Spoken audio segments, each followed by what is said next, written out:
हाँ जी, तो next topic है पोलिनेशन बाय विंड के हवा के ज़रिए पोलिनेशन किस तरह से होती है। Pollen grains of some flowers are carried not by insect but by the wind, कि ना सिर्फ पोलन ग्रेन इंसेक्ट के थ्रू ट्रांसफ़र हो सकते हैं बल्कि हवा के ज़रिए भी ट्रांसफ़र हो सकते हैं। Instead of being sticky to enable them to become attach to the body of an insect, the grains are smooth, very light, so that they can be blown over long distance by air currents। कि कह रहे हैं कि अगर pollen grain ना सिर्फ sticky होते हैं जिसकी वजह से वो इंसेक्ट की बॉडी के साथ अटैच हो जाते हैं, बल्कि वो बहुत ज़्यादा स्मूथ और लाइट वेट भी होते हैं जिसकी वजह से वो हवा के ज़रिए ट्रांसफ़र हो जाते हैं, एक एंथर से स्टिग्मा की तरफ ट्रांसफ़र हो सकते हैं। इसकी एग्जाम्पल आ जाती हैं grasses. Grasses are wind pollinated.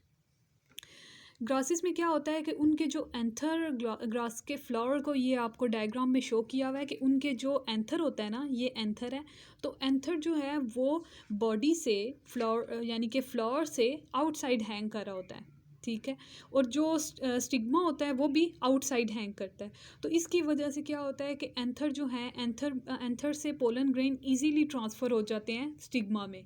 Anther and stigma both hang outside the flower. Wind pollinated flowers are usually much smaller than the insect pollinated flowers and are not so attractive to look at। जो wing pollinated flowers होते हैं ना, ये इतने attractive नहीं होते और smaller होते हैं than the insect pollinated flowers। इसकी एग्जाम्पल है hazel catkins, shown in the illustration as a good example। ये आपको डायग्राम में शो किया हुआ है, इसका भी आप देख सकते हैं कि anther and stigma both hang outside the flower. Next हमारे पास है fertilisation. Fertilisation is the next step in the pollination. Pollination के बाद आता है जी फर्टिलाइजेशन। अब पोलिनेशन हो गई, पोलन ग्रेन ट्रांसफ़र हो गए, उसके बाद क्या होगा, फर्टिलाइजेशन स्टार्ट हो जाएगी।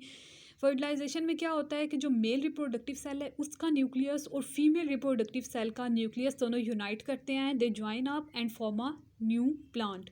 रिप्रोडक्शन की आपको ये डायग्राम शो की हुई है, क्लियर इसमें आपको बताया हुआ है कि जब पोलन ग्रेन जो है वो एंथर से स्टिग्मा में आ गए, आने के बाद क्या करेंगे कि पोलन ग्रेन जो है ना वो एक ट्यूब बनाएंगे जिसको हम लोग कहते हैं पोलन ट्यूब, ठीक है, डाउन टू एन ओव्यूल।